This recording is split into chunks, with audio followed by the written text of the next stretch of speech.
வணக்கம். நம்மோட தொடர் எதிர்ப்புகளை மீறி எஸ்ஐஆர் பணிகள் தொடங்கிடுச்சு. மக்கள் நிறைய பேருக்கு எஸ்ஐஆர் பற்றி இன்னமும் முழுசாக தெரியல. இந்த நிலையில் எஸ்ஐஆரை திமுக ஏன் எதிர்க்கிறோம்னு விளக்கவும், நம்ம வாக்குரிமையை எப்படி பாதுகாத்து கொள்வதுன்னு வழிகாட்டவும் தான் இந்த வீடியோ. சரியான உண்மையான வாக்காளர் பட்டியல் தான் நியாயமான தேர்தலுக்கு அடிப்படை. எனவே வாக்காளர் பட்டியல் திருத்தம் செய்யப்படுறத நாம் எதிர்க்கலை. ஆனால் போதுமான கால அவகாசம் தராமல் எலெக்ஷனுக்கு சில மாதங்களே இருக்கிற நிலையில் இதை அவசரமாக செய்கிறது சரியாக இருக்காது என்பது தான் நம்முடைய நிலைப்பாடு. தேர்தல் ஆணையத்தோட கூட்டு சேர்ந்து வாக்காளர் பட்டியலில் பாஜக எப்படியெல்லாம் மோசடி பண்ணியிருக்குன்னு மக்களவை எதிர்க்கட்சி தலைவர் அருமை சகோதரர் ராகுல் காந்தி அவர்கள் பத்திரிகையாளர் சந்திப்பு நடத்தி ஏற்கனவே விளக்கியிருக்கிறார். மாண்புமிகு கேரள மாநிலத்தினுடைய முதலமைச்சர் பினராயி விஜயன் அவர்களும் மாண்புமிகு மேற்கு வங்கத்தினுடைய முதலமைச்சர் மமதா அவர்களும் கூட இந்த எஸ்ஐஆரை தீவிரமாக எதிர்க்கிறாங்க.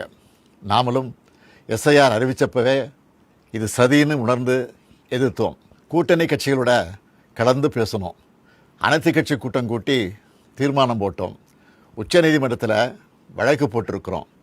வர்ற 11ஆம் தேதி எல்லா மாவட்ட தலைநகரங்கள்லேயும் மதச்சார்பற்ற முற்போக்கு கூட்டணி சார்பில் ஆர்ப்பாட்டங்களை அறிவிச்சிருக்கிறோம்.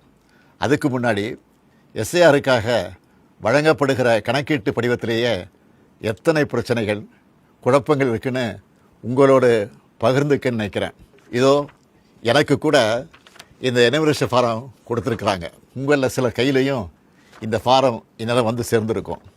இதில் முதல்ல நம்முடைய விவரங்களை கேட்குறாங்க. அதுக்கு அடுத்தபடியாக முந்தைய வாக்காளர் திருத்தப்பட்டியலில் உள்ள வாக்காளருடைய உறவினரின் பெயர் கேட்கப்பட்டிருக்கு. உறவினர்னா யார்?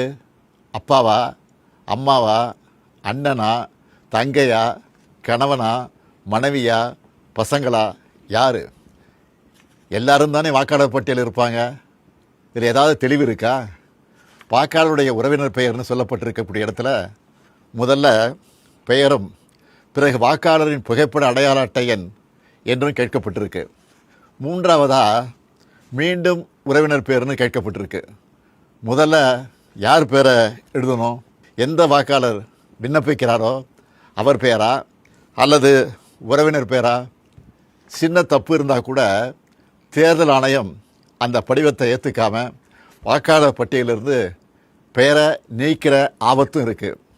நினச்சி பார்க்கவே அச்சமாக இருக்குது. நல்லா படித்து அறிவார்ந்த பெரும் பொறுப்புகள் இருக்கக்கூடியவங்க கூட இந்த கணக்கீட்டு படிவத்தை பார்த்தா அவங்களுக்கு தலை சுற்றிடும்.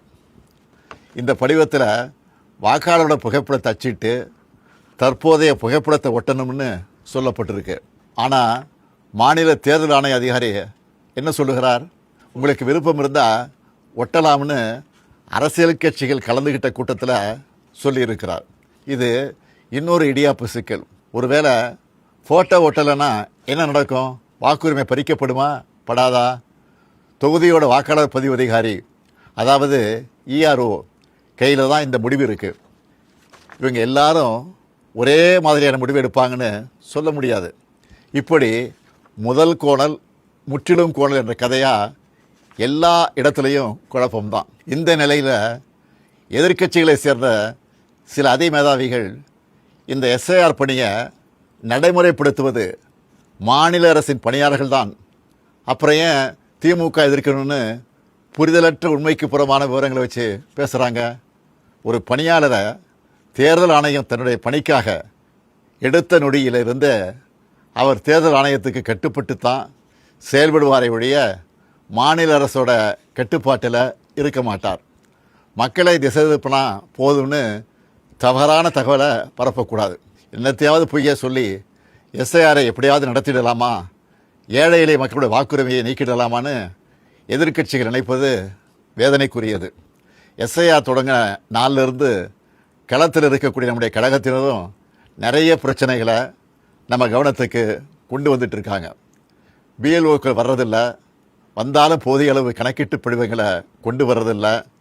ஒரு நாளைக்கு 30 படிவங்களுக்கு மேலே தர்றதில்லை.